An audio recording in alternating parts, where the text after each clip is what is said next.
दुनिया की हर समस्या का हल है गीता, जीवन के कर्मों का फल है गीता।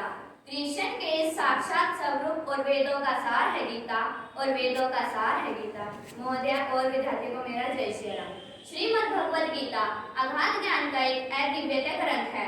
आज से लगभग 5153 वर्ष पूर्व धर्मभूमि कुरुक्षेत्र में कौरव पांडव दोनों तरफ की सेनाएं युद्ध करने के लिए खड़ी थी।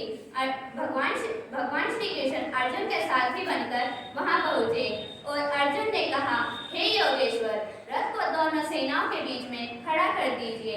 ऐसा करने पर जब अर्जुन ने सामने खड़े देखा भीष्म पितामह, गुरु द्रोणाचार्य और भाई बंधुओं को देखा तो वह मोह से पीड़ित होकर विषादग्रस्त होकर भगवान श्री कृष्ण से कहने लगे, हे भगवान, मेरे सामने खड़े हुए भीष्म पितामह, गुरु द्रोणाचार्य और भाई सब जनों को देखकर मेरे हाथ पैर कांप रहे हैं, मेरा शरीर शील हो रहा है, मैं यह युद्ध नहीं लड़ूंगा।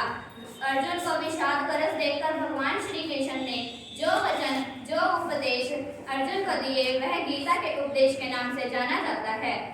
गीता के उपदेश को 67 श्लोकों में लिपिबद्ध कर 18 अध्याय 18 योगों में विभक्त कर वह ऋषि वेदव्यास जी ने श्रीमद् भगवद गीता की रचना की।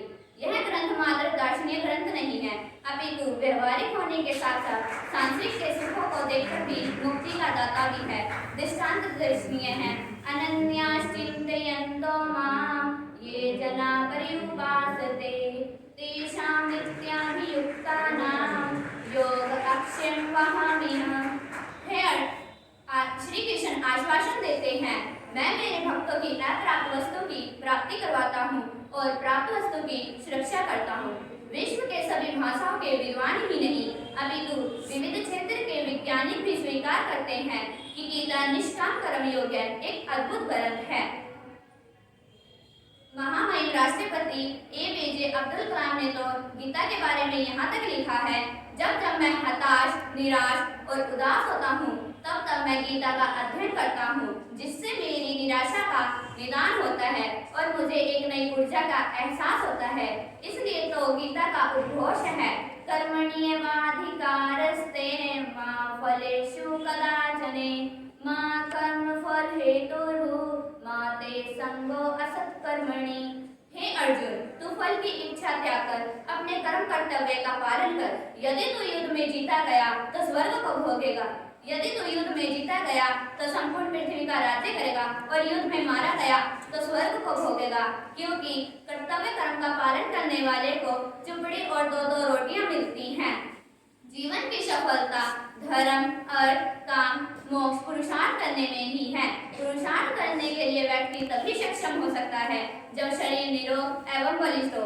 शरीर की निरोगता एवं बलिष्ठता तभी रह सकती है जब हम गीता के निम्न श्लोक अनुसार अपनी दिनचर्या बनाएं।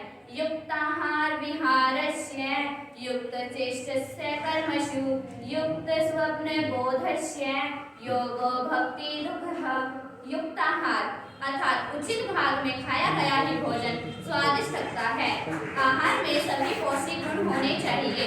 गीता के 15वें अध्याय में भोजन का विभाजन सत्वगुणी, रजोगुणी और तमोगुणी के रूप में किया है।